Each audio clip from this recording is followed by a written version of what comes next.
Olá novamente a todos, meu nome é Fernando Pinho Esteves e eu vou dar continuidade com as aulas de cirurgia vascular para a prova do R1. Bom, a gente nessa segunda aula vamos falar de dois temas importantes, que é a insuficiência venosa crônica e a trombose venosa profunda. Vamos começar pela insuficiência venosa crônica, que é a doença que leva a esses quadros clínicos. Então você vê duas fotos, um paciente com varizes de grosso calibre e outro paciente com uma úlcera varicosa. Vamos entender por que isso acontece. Começando a aula com um exercício didático aqui, eu vou lançar uma questão, vocês tentem resolver mentalmente para ver como que estão os conhecimentos de vocês sobre o tema. Uma questão de 2013, cerca de 90% das úlceras de perna se devem à insuficiência venosa secundária A. Alternativa A, microtraumatismos repetidos. B, incompetência valvular. C, linfangeite. D, celulites de repetição. E E, erisipela. Então, pensem nessa resolução. No final da aula, a gente volta nela. Vamos conceituar alguns termos da insuficiência venosa crônica. O que são varizes? São veias dilatadas, tortuosas e alongadas que causam saliência na pele. Microvarizes, veias de trajeto tortuoso ou retilíneo com cerca de 1 milímetro de largura, que não levam a saliência na pele.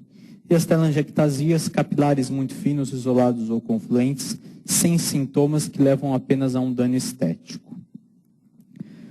As varizes elas podem ser primárias ou essenciais ou secundárias. No caso das primárias, a alteração ocorre no sistema venoso superficial, são próprias do sistema venoso superficial.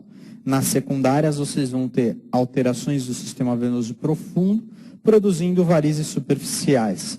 E essas podem ser congênitas, então aplasias ou hipoplasias do sistema venoso profundo, pós-trombóticas, devido à obstrução ou recanalização que ocorre nas tromboses venosas profundas, ou pós-traumáticas, no caso das fístulas arteriovenosas, ou por conta de um trauma, ou congenitamente, esse paciente tem uma comunicação entre uma artéria e uma veia, e você tem sobrecarregando aquele sistema venoso, que por sua vez vai evoluir com dilatação e formação de varizes. Então, no caso das varizes primárias, vamos entender um pouco a fisiopatologia. Ela ocorre por uma incompetência valvular primária, então, através de um enfraquecimento da parede venosa, por degeneração, você vai ter uma dilatação daquela veia e as cúspides valvares passam a não ter mais a sua função, que é o que a gente vê nessa figura aqui. Quais são os fatores predisponentes para isso ocorrer? É a idade, hereditariedade, sexo feminino, obesidade, gestações de repetição, longos períodos de ortostatismo. E o fator genético, que é muito importante. Então, a principal causa das varizes são as varizes primárias, cuja fisiopatologia é de caráter degenerativo. E no caso das varizes secundárias, então você vai ter a hipertensão venosa crônica que segue uma trombose venosa profunda, tanto por conta da obstrução daquele vaso, quanto pela destruição valvular após a recanalização. Vou fazer um desenho esquemático. Quando você tem uma trombose venosa profunda, você tem uma veia, ela é repleta por coágulos na fase aguda, e na fase crônica você tem uma recanalização dessa veia, e essa recanalização ela ocorre com uma perda valvular em graus variados. E quanto maior for essa perda valvular, maior vai ser a sintomatologia de refluxo que esse paciente vai desenvolver nessa veia. E nós temos também como fisiopatologia das varizes secundárias a hipertensão venosa crônica, a hipertensão venosa devido à comunicação com o sistema arterial nas fístulas arteriovenosas. Então aqui a gente tem um exemplo, olha só a diferença de diâmetro do membro superior desse paciente. Ele tomou um tiro de calibre 12 e desenvolveu uma fístula arteriovenosa. Vocês veem, olha a grande varicosidade que ele tem no membro superior, e aqui o ponto de comunicação entre a artéria axilar e a veia. Qual que é a sintomatologia habitual dos pacientes com insuficiência venosa crônica? Os sintomas mais clássicos são os sintomas de dor, cansaço, sensação de peso, desconforto na perna. Ocasionalmente, os pacientes podem relatar ardor, prurido, formigamento, inchaço ou cãibras, e podem evoluir com complicações da insuficiência venosa crônica, como a varicorragia, quando através de um pequeno trauma você pode ter um sangramento numa veia varicosa, varicotrombose, ou também pode ser chamada de tromboflebite superficial, quando se forma uma coagulação dentro daquela veia de pele dilatada doente, ou a presença de úlceras varicosas.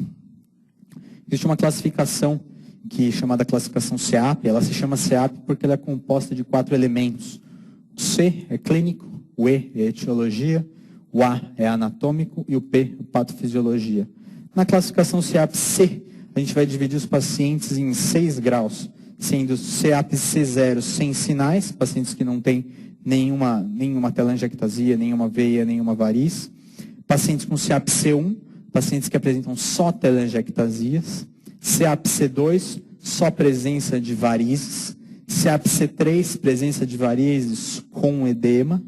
SEAP-C4, presença de varizes, pode ter edema.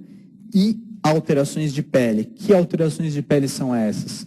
Dermatite ócuea, que é a presença de manchas acastanhadas na pele, por conta de decomposição de hemociderina na pele desse paciente. Lipodistrofia, atrofia branca, dermodesclerose, que são alterações de pele, lipodermodesclerose, que são alterações de pele por conta da insuficiência venosa crônica. SEAP-C5, pacientes que são SEAP-C5, um dia já foram SEAP-C6. SEAP-C5 podem ter todas as alterações de 1 a 4 com a presença de uma úlcera que já cicatrizou. E o SEAP-C6 tem uma úlcera ativa. Com relação à etiologia, ela pode ser congênita, primária ou secundária, a gente já viu o que é cada uma delas. Com a anatomia, pode acometer sistema venoso superficial, sistema venoso profundo ou sistema das veias pérvoro-comunicantes, que comunicam o sistema venoso superficial com o profundo. E com relação à patofisiologia, pode ocorrer por refluxo. No refluxo você tem tanto as varizes essenciais, quanto na síndrome pós-trombótica com a destruição valvular. Na obstrução, por conta da obstrução venosa nas tromboses venosas profundas, ou refluxo e obstrução. Como que a gente faz o diagnóstico? Como que é a investigação desses pacientes, de acordo com a sua história clínica? O que é importante? Então, avaliar a idade, profissão dessa paciente, antecedentes familiares, história de trombose venosa profunda prévia, traumatismos, cirurgias, imobilizações, acamação prévia, tudo isso para você tentar identificar causas secundárias. Esse paciente pode ter essas varizes por conta de uma síndrome pós-trombótica ou por uma fístula arteriovenosa. Então, investigar possíveis causas secundárias na história clínica do doente é muito importante nessa doença. O diagnóstico, o exame físico, ele deve ser sempre feito com o paciente em pé e em decúbito dorsal. Deve-se notar muito bem a distribuição dos trajetos venosos, a sua morfologia, seus pontos de localização. Se esses trajetos venosos estão em trajeto de veia safena magna, de safena parva, se é em ponto de veia perfurante. Avaliar o aspecto da pele, as hiperpigmentações, presença de lipodermatofibrose, presença de úlceras. A palpação, se você detectar a presença de frêmitos, você vai conseguir suspeitar de uma possível causa pós-traumática, uma síndrome, uma fístula arteriovenosa. Existem manobras para você avaliar a presença de perfurantes, manobras especiais para você avaliar refluxo em safena, que muitas vezes não se usa muito por conta da presença do ultrassom, que hoje em dia é muito mais fácil para investigar esses pacientes. Dos exames complementares, o ultrassom ele é o padrão ouro para avaliação da insuficiência venosa crônica. Então, ele localiza muito bem a presença de refluxos, nos dá detalhes anatômicos, dilatação de uma veia safena, a presença de perfurante insuficiente, e através da avaliação que você tem pelo ultrassom, você vai propor um tratamento cirúrgico ou clínico para aquele paciente. A flebografia é um exame já de um pouco de exceção, que você acaba usando em algumas situações mais específicas, como, por exemplo, recidivas ou na avaliação do sistema venoso profundo. Acaba hoje em dia sendo uma conduta de exceção na investigação da insuficiência venosa crônica. De acordo, ainda no diagnóstico, o que é muito importante a gente pesquisar? As formas clínicas. Então, como eu já falei, olhar as varizes desse paciente e ver se elas têm uma distribuição que respeita algum território específico. Então, por exemplo, de veia safena magna, de veias perfurantes ou de veia safena parva, por exemplo. As varizes da gravidez são um capítulo um pouco à parte, porque a gente sabe que na gravidez você tem alguns fatores hormonais que predispõem ao aparecimento de varizes, além de fatores mecânicos. A compressão da veia cava pelo útero grafídico, principalmente no terceiro trimestre de gestação, é um importante fator para o desenvolvimento de varizes de membros inferiores ou para a piora de varizes pré-existentes antes da gravidez. E o caráter recidivante da doença, lembrando, essa doença ela é incurável, ninguém desenvolveu nenhuma forma de curar. A gente simplesmente trata os sintomas e vai aliviando o paciente. Então, desenvolve varizes, tem sintomatologia, você vai lá, opera as varizes, melhora a clínica daquele paciente. Daqui a anos ele vai ter uma piora do quadro clínico? Com certeza. Então, isso é importante na doença venosa, o caráter recidivante. É muito comum você ter pacientes com muita tendência para o desenvolvimento de varizes, que com 40 anos de idade fizeram 2, 3 cirurgias previamente.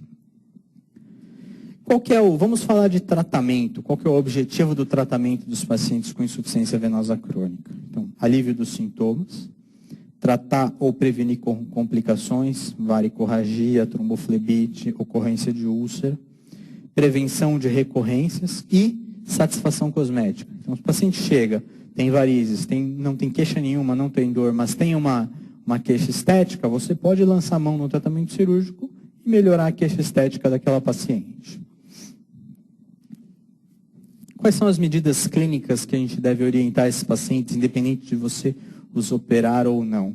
Então, medidas de ortostatismo, evitar sapatos altos, corrigir a obesidade, elevar os membros durante o dia para melhorar um pouco o retorno venoso, realizar uma atividade física regular, está provado que você melhora a longo prazo o seu retorno venoso, colocação da cama em posição de Trendelenburg para você ter um maior alívio do edema durante a noite e acordar com a perna mais leve, menos inchada. Então, tudo isso ajuda no tratamento dos pacientes. A meia elástica é um importante pilar no tratamento da insuficiência venosa crônica. As meias elásticas diminuem a capacitância venosa superficial e profunda e você tem uma indicação de compressão de acordo com a doença que você está querendo tratar. Então, a gente sabe que pacientes com as meias de compressão de 15 a 20 milímetros de mercúrio devem ser indicadas para profilaxia ou para pacientes que vão fazer viagens de longa distância. Meias de 20 a 30 milímetros de compressão você indica para pacientes com classificação CEAP C2 ou C3. 30 a 40 milímetros de mercúrio, os pacientes com CEAP C3, 4, 5 e 6, nos linfedemas leves, muitas vezes na síndrome pós-trombótica e nas TVPs em fase aguda e fase crônica. E uma meia de exceção, que é a extra alta compressão, que você acaba, essa tem um pouco, a indicação é um pouco mais restrita, apenas para linfedemas avançados ou edemas duros de longa duração, de difícil melhora, mas não é uma meia que a gente usa muito no dia a dia.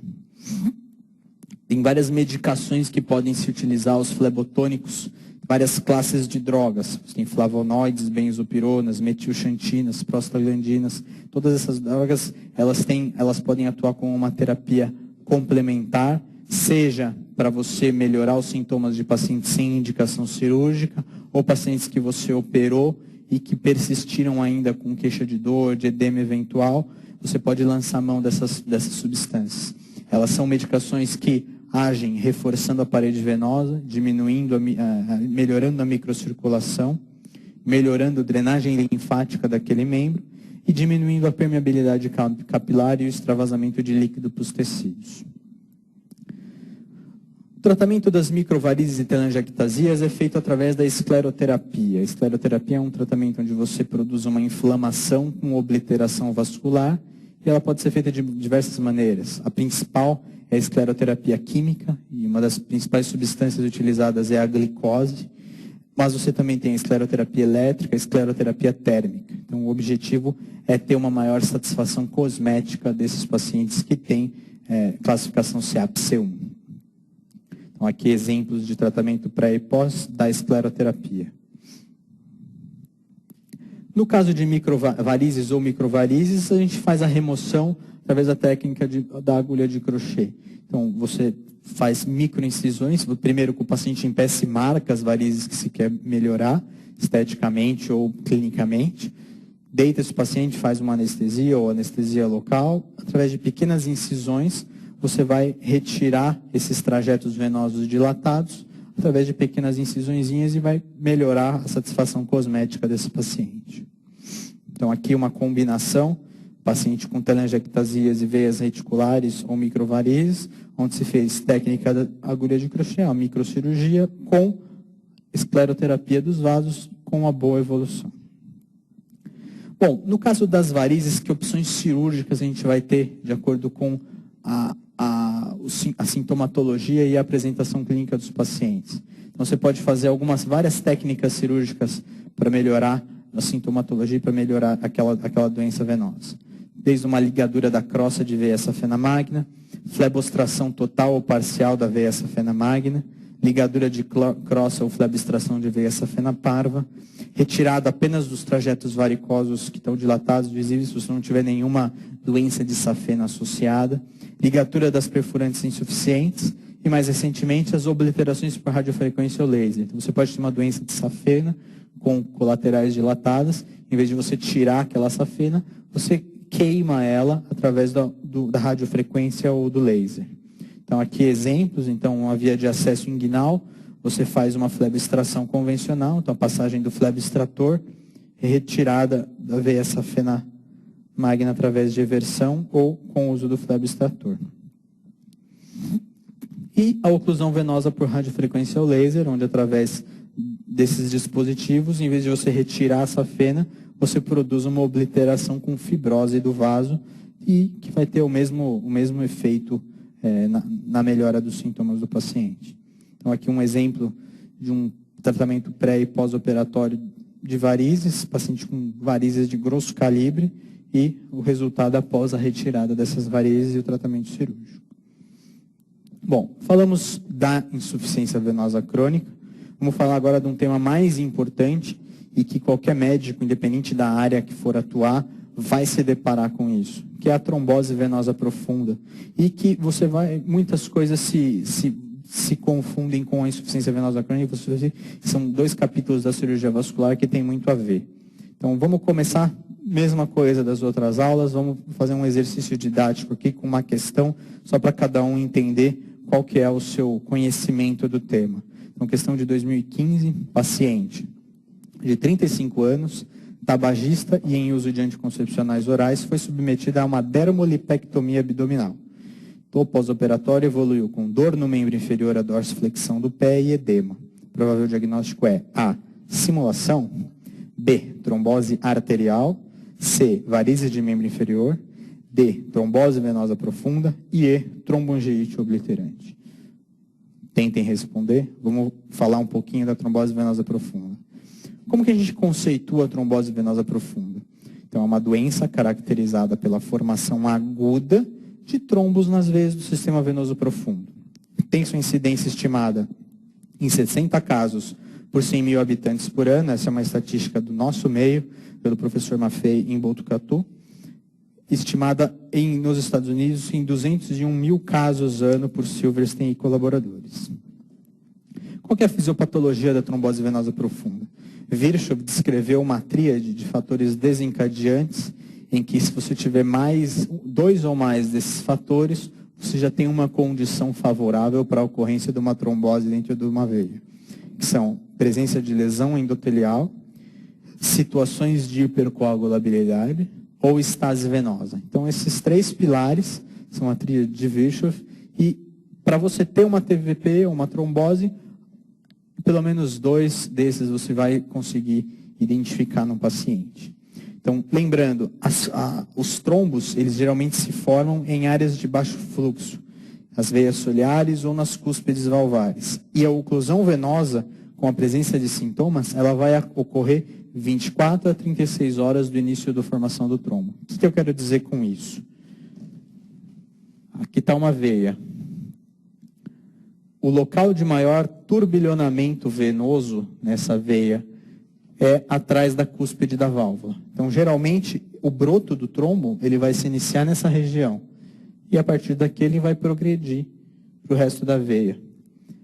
E um dado momento, ele vai ocluir essa veia totalmente, e aí o paciente vai desenvolver sintomas de edema, sintomas da trombose venosa profunda. Esse tempo do início do desenvolvimento do trombo até ele evoluir para uma oclusão completa, geralmente ocorre em 24 a 36 horas. Então, o paciente que refere um edema do membro inferior e tem uma trombose venosa profunda, o início da formação desse trombo, ele se deu a mais de 24 horas, quando esse paciente começa a ter sintomas. Vamos trazer para a prática clínica em que situações reais a gente vai ter esses elementos da tríade de Virchow. Então, lesão endotelial. Que situações você pode ter uma lesão endotelial? Cirurgias ortopédicas, cirurgias ginecológicas, cirurgias urológicas, geralmente. Traumatismos, então o paciente politraumatizado, ele é um paciente que tem risco aumentado para desenvolvimento de TVP. Infecções, paciente com varizes de membros inferiores, tabagismo crônico e punções centrais. Aqui é uma questão de prova.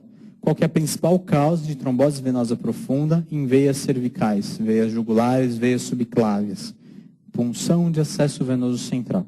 A principal causa de trombose nesses vasos é implante de catéteres nos mesmos. E na hipercoagulabilidade, que situações da prática clínica você vai ter uma hipercoagulabilidade no paciente? Pós-operatório, então, período pós-operatório ele é um período de hipercoagulabilidade. Gestação e puerpério, as gestantes e puérperas, elas têm uma situação de hipercoagulabilidade. A incidência de TVP na gestação e no puerpério, ela é maior do que na população normal não grávida. Uso de estrógenos e contraceptivos orais, uma causa muito presente no nosso meio. Neoplasia, sabe-se que pacientes com neoplasia, eles têm a produção de substâncias e a liberação de substâncias procoagulantes na sua circulação por conta das neoplasias e que vão criar situações de hipercoagulabilidade. Idade avançada, infecções, trombofilias, então doenças próprias inatas da coagulação que podem levar a uma maior tendência. A principal de todas é o fator 5 de Leiden. E a obesidade. E na estase venosa, que situações da prática clínica vão criar uma condição de estase venosa que pode levar a uma TVP? Imobilizações ou paralisias, varizes de membros inferiores, insuficiência cardíaca congestiva, infarto agudo do miocárdio, gestação e obesidade. Gestação a gente já falou, por que pode levar a estase venosa. Anestesia geral, pacientes que fazem procedimentos cirúrgicos de longas horas e se mantêm em anestesia geral esse tempo todo, essa interrupção de toda e qualquer contração muscular, ele é um fator de estase que pode desencadear a formação de uma trombose venosa profunda. Eu juntei nesse quadro aqui, nesse slide, todas as causas que eu já vi em livros de cirurgia vascular como fatores predisponentes para a trombose venosa profunda. É importante memorizar isso daqui e saber, porque muitas questões de prova vão trabalhar o tema de que maneira? Mostra um quadro clínico de um paciente e, entre as alternativas, dentre o que esse paciente apresenta, o que não é um fator de risco para desenvolvimento de TVP. Então, isso é uma estrutura que a gente vai se deparar com muitas questões, seja em provas, seja fazendo questões que já foram tema de prova, você vai se deparar com esse tipo de questão. Então, saber tudo que pode ser elencado como uma causa de uma trombose venosa profunda é importante. Então, eu vou falar um por um e vocês depois tentem memorizar na aula. Idade, trombofilias, operações cirúrgicas, traumas, gravidez e puerpério, imobilidade cirúrgica, TVP ou embolia pulmonar prévia, câncer, uso de contraceptivos orais, reposição hormonal, insuficiência cardíaca congestiva, AVC prévio, infecções, punção central, anestesia geral, doenças graves e crônicas, síndrome do anticorpo antifosfolípide, quimioterapia, varizes, obesidade, IAM prévio, síndrome nefrótica, doença inflamatória intestinal, policitemia vera, isquemia arterial e vasculites. Tudo isso já foi elencado como um fator de risco para o desenvolvimento de uma TVP. E por que a gente trata TVP? Qual que é a importância da trombose venosa profunda? A importância é que a principal complicação é uma doença que, em 25% dos casos sintomáticos, pode evoluir como morte súbita como primeira manifestação, que é a embolia pulmonar. Como que a gente vai conceituar a embolia pulmonar? São eventos cardiorrespiratórios secundários à impactação de trombo oriundo de veias sistêmicas ou câmaras cardíacas direitas na árvore pulmonar. 20 a 50% dos pacientes com TVP proximal, isso quer dizer trombose venosa de veias femorais e veias ilíacas, com tratamento inadequado, evolui com embolia pulmonar. E 25% de todos os pacientes com embolia pulmonar podem ter como sintoma inicial a morte súbita. Então é uma doença de extrema gravidade que deve ser identificada e, mais importante, deve ser prevenida. E a gente vai ver em que situações a gente tem que lançar a mão dessa prevenção. Outra causa que também deve ser considerada para se tratar uma trombose venosa profunda é a síndrome pós-trombótica, que consiste na insuficiência venosa crônica, que é grave, secundária à recanalização venosa com perda valvular após TVP. Foi aquilo que eu mostrei no quadro para vocês. O paciente que tem uma TVP, ele depois, na fase aguda, você tem a oclusão daquela veia e com a recanalização, esse doente ele perde a sua capacidade de contenção valvular e ele vai evoluir com uma insuficiência venosa secundária por conta dessa síndrome pós-trombótica. Então, 29 a 79% dos pacientes com TVP proximal evoluem com síndrome pós-trombótica. E quanto mais jovem for esse paciente que desenvolve essa TVP, maior é a chance dele viver bastante para ter uma síndrome pós-trombótica que pode ser muito grave e debilitar bastante ele no seu dia a dia, na sua qualidade de vida. Então, tratar muito bem uma trombose venosa profunda na fase aguda, você vai minimizar a ocorrência disso daí. Bom, outras complicações que a gente deve saber para se tratar uma trombose venosa profunda são as chamadas flegmásias. Então, a gente tem dois tipos de flegmásia. A flegmásia alba dolens e a flegmásia cerulea dolens. Flegmásias são complicações que ocorrem em tromboses venosas profundas do segmento ilíaco femoral. O que é a flegmásia alba dolens?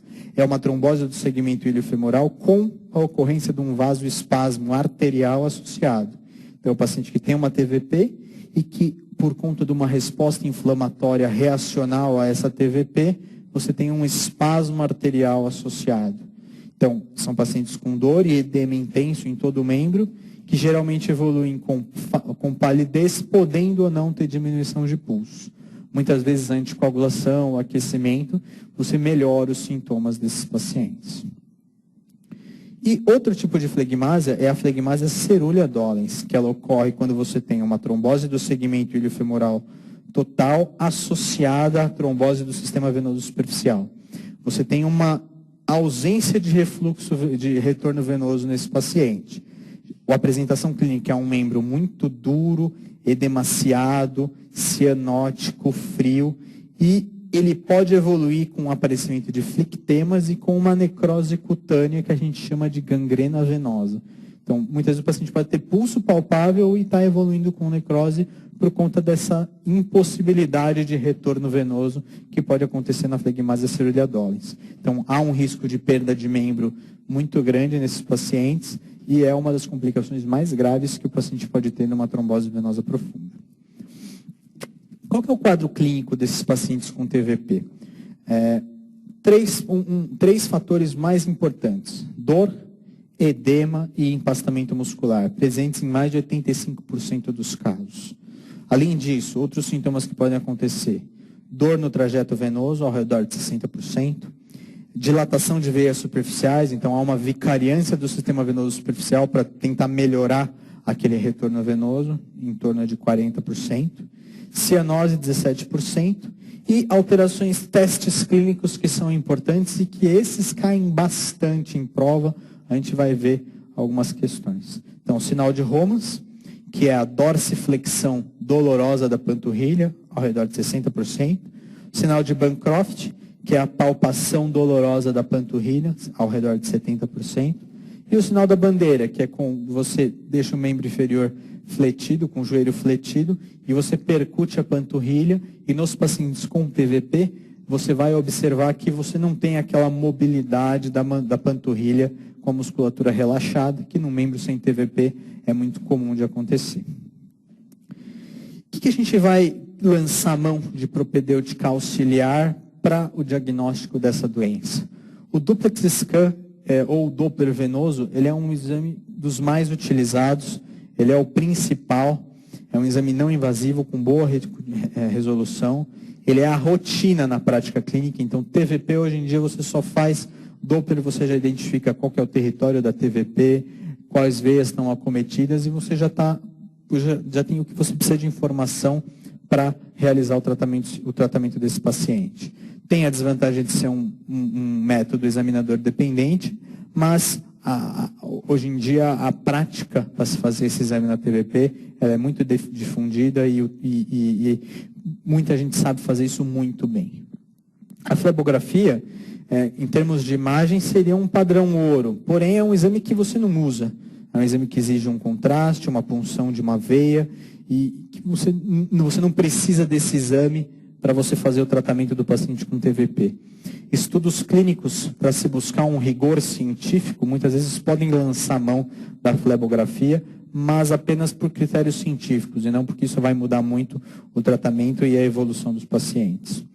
Tomografia e ressonância nuclear magnética. Não tem muita aplicabilidade em membros inferiores e membros superiores, mas são exames que dão muita informação e ajudam bastante quando você está diante de uma trombose de veia cava. Então, quando você tem você precisa de uma avaliação da veia cava, que na grande maioria das vezes o ultrassonografista ele não tem uma janela tão boa para ele ver através do Doppler, a tomografia e a ressonância prestam bem para fazer essa avaliação. O dímero D é um exame sanguíneo que é muito específico e pouco sensível. Ele vai te dar uma informação se você tem algum tipo de coagulação na circulação daquele paciente, mas não vai te determinar a localização, nem do que se trata, se é uma trombose de uma perna ou do braço. Então, ele simplesmente vai te dar a informação que tem uma trombose ocorrendo naquele paciente. Então, não é um exame que dá muita informação para a gente. Como que a gente vai tratar? Qual que é o objetivo do tratamento do paciente com trombose venosa profunda? Então, primeiro, prevenir a progressão do trombo, prevenir a ocorrência da embolia pulmonar, isso é o principal, e aliviar a estase venosa. Que medidas gerais iniciais deve se lançar a mão? Então, posição em Trendelenburg da mesa, da cama, analgesia, uso de anti-inflamatórios, compressão elástica, e aqui a deambulação precoce é um pouco controverso. Tem autores que defendem a deambulação precoce com uma maneira de você, através da contração muscular, aliviar, melhorar o retorno venoso e melhorar o edema. Porém, sabe-se que há um risco, as primeiras 24 horas são mais arriscadas do ponto de vista de embolização. Então, alguns autores defendem que a deambulação ela não pode ocorrer nos primeiros 24, 48 horas da fase aguda da TVP. Isso é um pouco controverso. O pilar do tratamento da trombose venosa profunda é a anticoagulação. Então, a anticoagulação é o que vai auxiliar. A gente sabe que a história natural das tromboses é a recanalização do trombo. Porém, com a anticoagulação, você tem uma aceleração desse progresso e a diminuição da chance da progressão na fase aguda. Então, pode-se fazer a anticoagulação com a heparina de baixo peso molecular ou com a heparina não fracionada. A heparina não fracionada é de uso endovenoso. A dose de ataque é de 80 unidades por quilo, devendo se manter se deixar uma dose de manutenção de 18 unidades por quilo, controlando essa dose para se manter um RT entre 1,5 e 2,5 valores vezes a normalidade. Então, a heparina não fracionada, você controla através do RT. E você tem a heparina de baixo peso molecular, que é o que a gente mais usa hoje em dia, que é de uso subcutâneo. A não fracionada é de uso endovenoso. A droga principal é a enoxaparina. Então, a dose de anticoagulação plena com a enoxaparina é de 1 mg por quilo de 12 em 12 horas. Então, o doente pesa 60 quilos, 60 mg de 12 em 12 horas. Após 12 horas da primeira injeção, você já considera aquele paciente anticoagulado. A dose de efeito ela é confiável, sem a necessidade de uma monitorização. Então, se você lançou mão da anticoagulação com heparina de baixo peso molecular, e você usou a dose correta, você não precisa fazer nenhuma monitorização. Você pode confiar no que você está fazendo. Porém, o exame que, apesar de não ser utilizado na rotina, faz a avaliação dessa monitorização é a dosagem do fator 10 ativado. Os pacientes que fazem anticoagulação, na fase aguda você lança a mão da heparina, que é uma droga de efeito rápido, que você pode imediatamente já manter o paciente anticoagulado em questão de poucas horas, mas esses doentes vão precisar ficar longos períodos anticoagulados. E aí, para isso, você vai ter que lançar a mão de drogas por via oral para fazer uma anticoagulação perene desse paciente. Então, quais são as principais drogas que a gente tem hoje em dia? A varfarina sódica, ela é uma droga que, através de uma diminuição da absorção intestinal de vitamina K, ela vai indiretamente levar a uma diminuição da produção hepática de fatores de coagulação que dependem da vitamina K para sua fabricação, que são os fatores 2, 7, 9 e 10. O efeito da anticoagulação com a varfarina, ele é obtido através da dosagem do INR. E você considera que o doente está bem anticoagulado quando ele apresenta valores de INR entre 2 e 3. Então, o paciente chegou, você iniciou a anticoagulação dele com heparina de baixo peso molecular ou não fracionada, iniciou o uso da varfarina.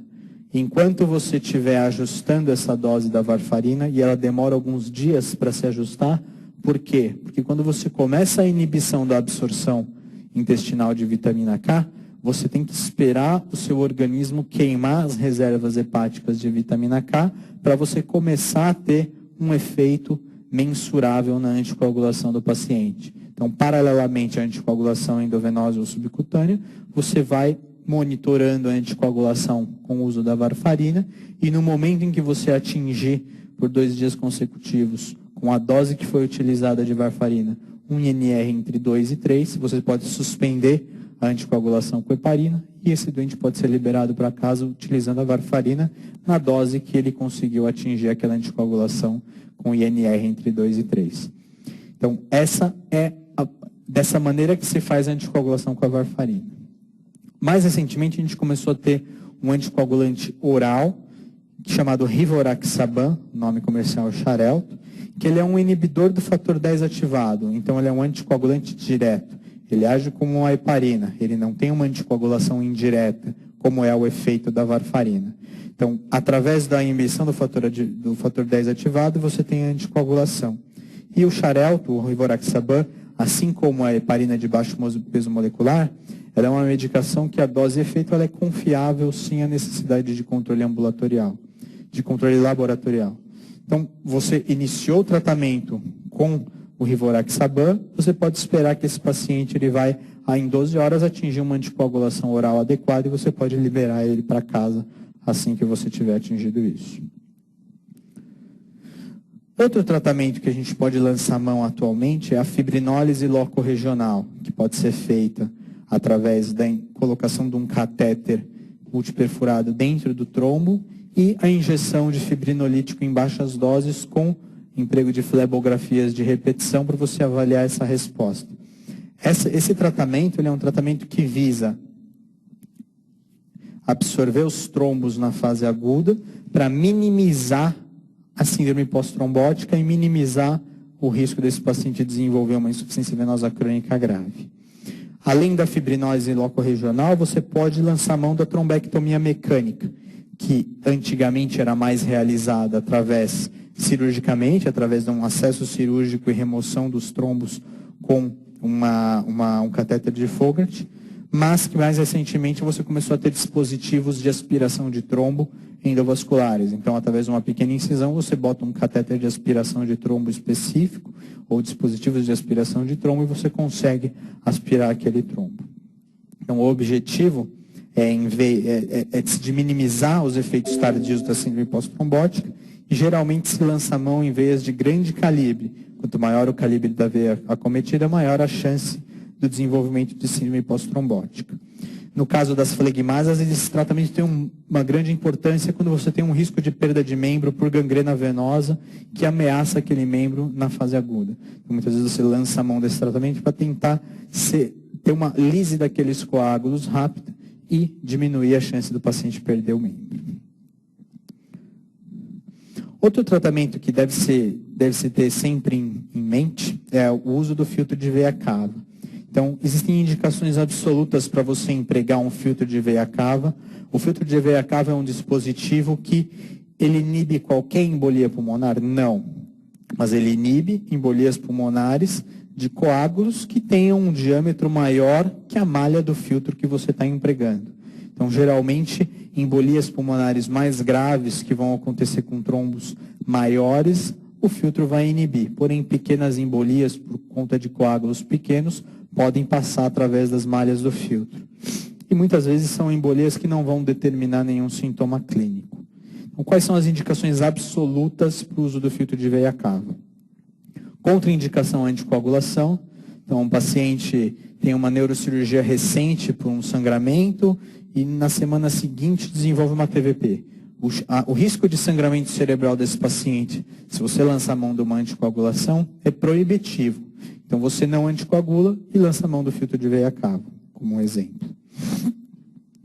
Embolia pulmonar na vigência de anticoagulação. Então, você tem um paciente adequadamente anticoagulado, tratando uma TVP, que evoluiu com uma embolização, mesmo bem anticoagulado. Está indicada a colocação do filtro.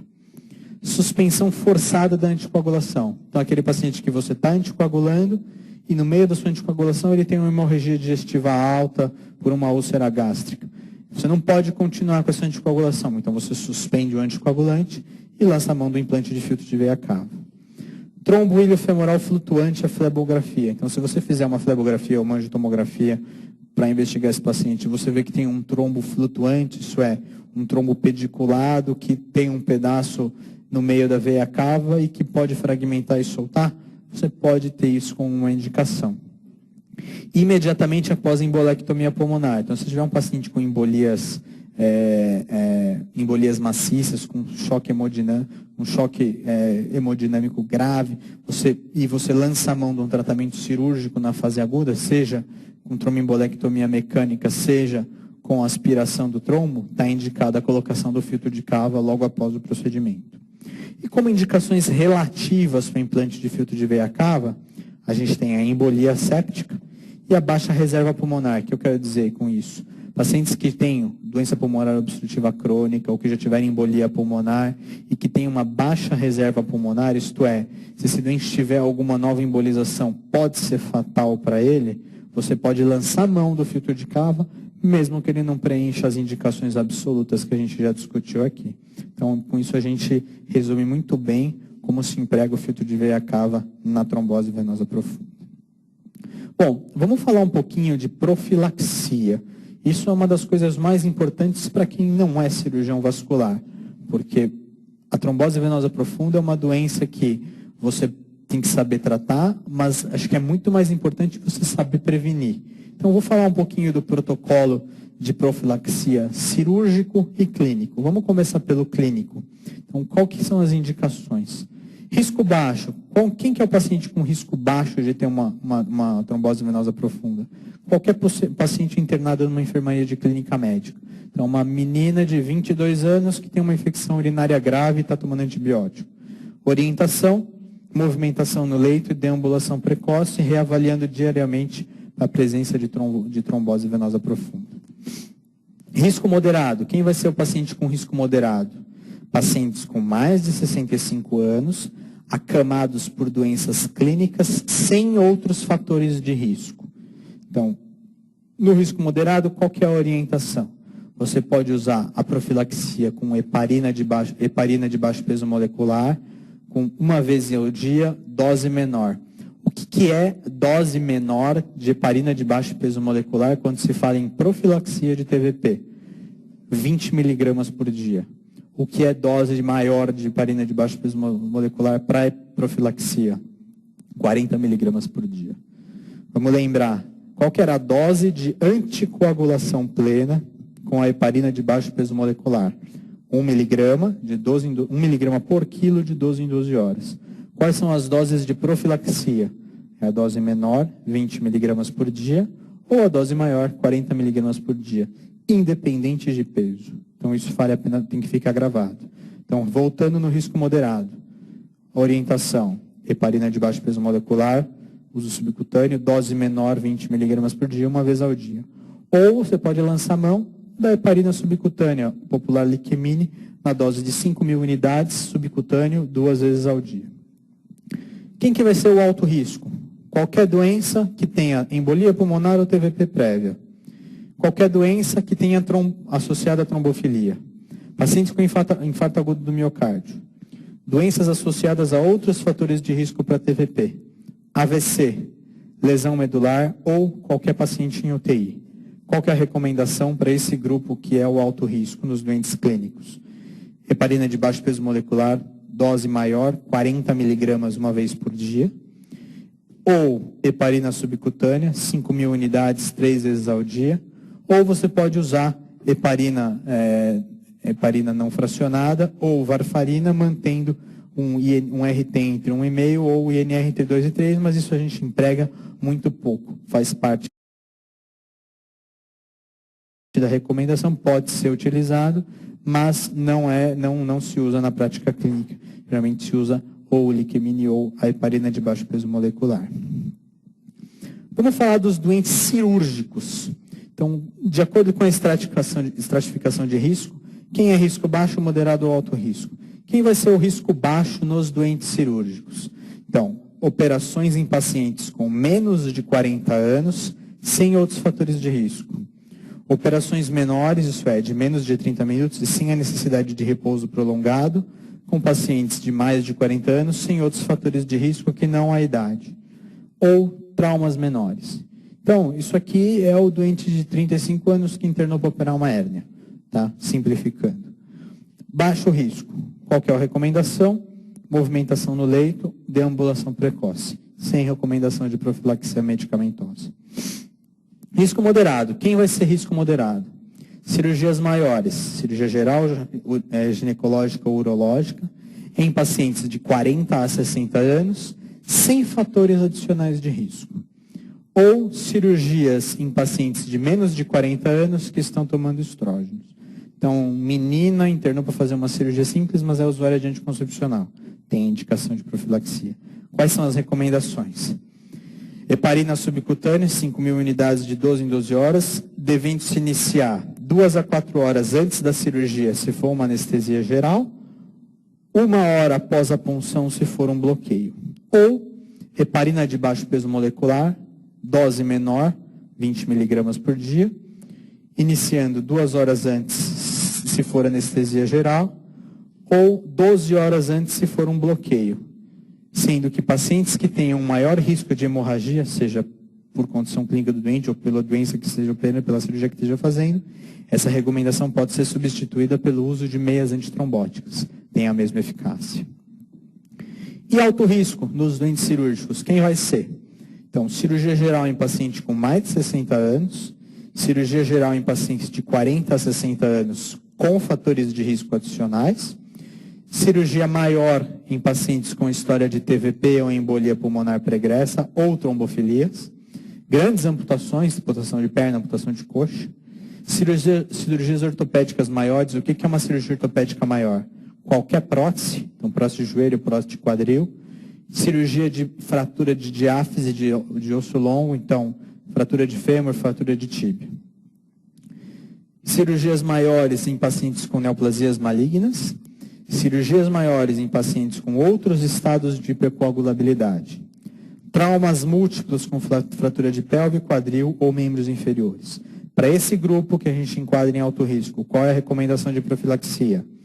Heparina de baixo peso molecular subcutâneo, dose profilática maior, 40 mg por dia, iniciando 12 horas antes da cirurgia, ou heparina subcutânea 5.000 unidades de 8 em 8 horas, iniciando 2 horas antes da cirurgia, se for anestesia geral, ou 1 hora após, se for uma punção ou bloqueio.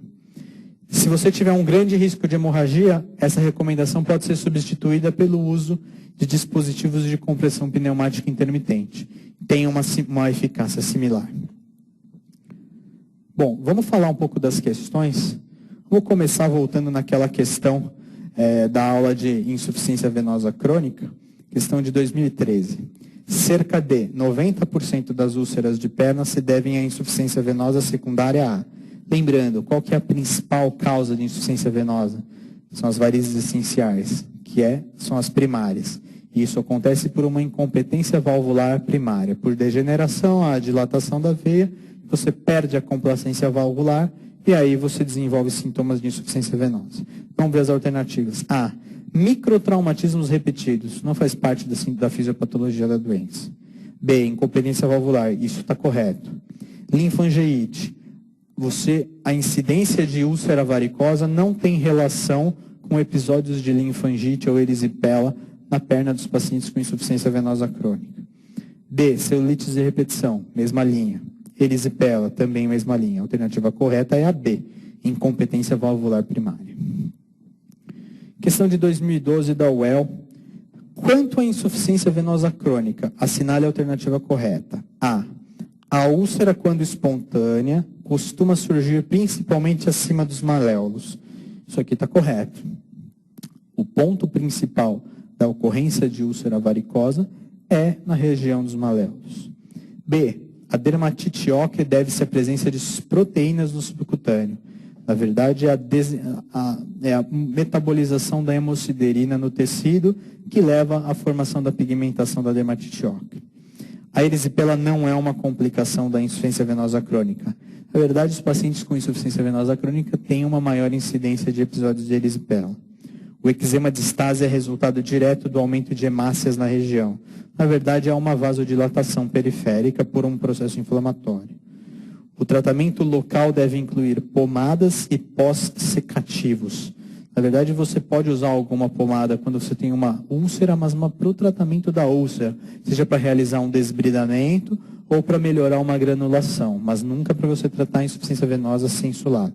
Então, a alternativa correta, a única alternativa certa dentre essas 5 é a A. A úlcera, quando espontânea, costuma surgir principalmente pouco acima dos maléolos. Questão de 2011 da UEL. Os sintomas mais comuns entre os portadores de varizes primárias do membro inferior. Lembrar, isso é um slide da aula. A. Dor, cansaço e câimbras. Câimbras não encaixa muito bem. B. Inchaço, câimbras e sensação de peso. C. Dor, cansaço e sensação de peso. Essa é perfeita. D. Prurido, cansaço e câimbras. E E. Dor, prurido e câimbras. Dentre essas alternativas, a melhor, que tem os sintomas mais comuns, é a C. Dor, cansaço e sensação de peso. Questão de 2015, agora vamos falar um pouquinho da trombose venosa. Essa é aquela questão que a gente viu no comecinho da aula de trombose venosa. Então, paciente de 35 anos, tabagista e em uso de anticoncepcionais orais, foi submetido a uma dermolipectomia abdominal. Então, a gente já tem 3 fatores de risco para TVP aqui, só na primeira frase do enunciado. Tabagista, uso de anticoncepcional e fez uma dermolipectomia abdominal. No pós-operatório, evoluiu com dor do membro inferior, a dorsiflexão, qual que era esse sinal? Sinal de Romans.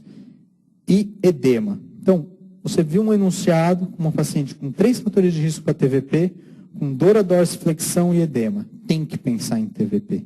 A. Simulação? Pode esquecer, está errada. B. Trombose arterial, a gente já viu na aula de trombose arterial que o quadro clínico não tem nada a ver com o enunciado. C. Varizes de membro inferior, também não é um enunciado para você pensar em varizes, é um enunciado para você pensar em TVP. D. Trombose venosa profunda, isso está correto. E. Trombangite obliterante, trombangite obliterante é uma vasculite, o quadro clínico não tem nada a ver com isso, então essa já está incorreta. Então a correta é a D. Trombose venosa profunda. Questão de 2013 da Santa Casa. A embolia pulmonar representa importante causa de morte evitável dos pacientes hospitalizados, sendo decorrente, na maioria dos casos, da trombose venosa profunda de membros inferiores. Com relação à trombose venosa profunda, todas as alternativas estão corretas, exceto A. A ultrassonografia com Doppler é o método diagnóstico mais utilizado na confirmação dessa condição. Isso aí está correto. B.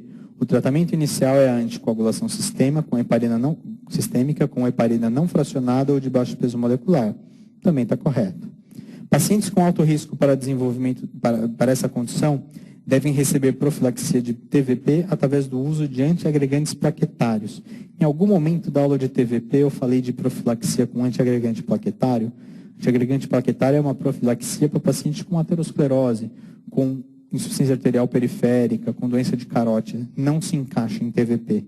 Então isso está errado. D. A anticoagulação deve ser iniciada ainda na vigência da heparinização, sendo a heparina retirada quando o INR estiver entre 2 e 3 em duas aferições com intervalo de 24 horas. Isso está correto.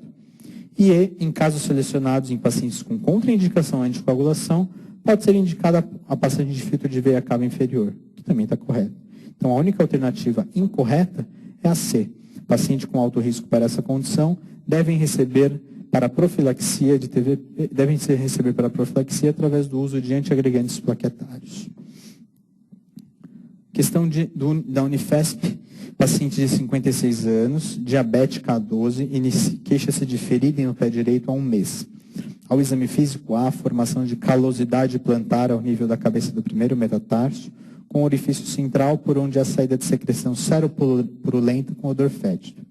A instrumentação da lesão com sonda metálica não há contato ósseo. Os pulsos arteriais estão presentes em ambos os membros inferiores.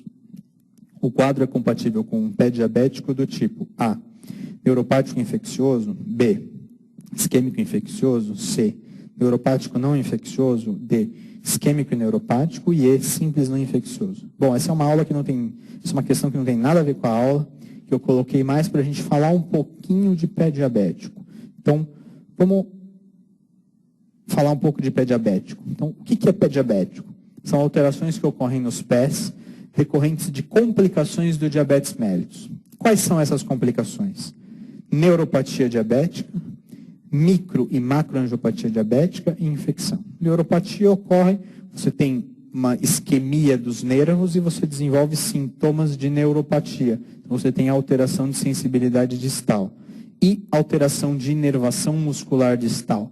Então, essas alterações nervosas vão levar à formação de calosidades e a deformidades dos pés, que podem, por sua vez, piorar essas calosidades e propiciar a formação de lesões. Micro e macroangiopatia diabética. Macroangiopatia, o diabetes é um fator de risco com a insuficiência arterial periférica. Os pacientes podem ter obstruções de artérias tronculares, lembrando que o território mais acometido é o infrapatelar. Mas ele também pode ter microangiopatia, então ele pode ter obstruções de pequenos capilares, sem obstruções tronculares. Ele pode ter todos os pulsos e ter o desenvolvimento de lesões tróficas, de infecções, por causa dessas obstruções. E por conta do diabetes, por conta dessa isquemia distal, esses pacientes têm uma maior possibilidade de infecções. Então, o pé diabético ele pode ser classificado de acordo com essas alterações em neuropático, isquêmico ou neuroisquêmico, quando você tem sintomas de neuropatia e de isquemia associados. E ambos podem estar com ou sem infecção. Então, voltando no enunciado, é um diabético com ferida no pé direito há um mês. No exame físico, você tem uma calosidade plantar com um orifício central, onde há saída de secreção purulenta. Então, já tem infecção. A instrumentação da lesão não há contato ósseo. Os pulsos estão presentes em ambos os membros inferiores. Então, não tem macroangiopatia, e sim microangiopatia. Então, vamos ver as alternativas. Neuropático infeccioso? Está correto. Isquêmico infeccioso, você não tem uma isquemia de macroangiopatia.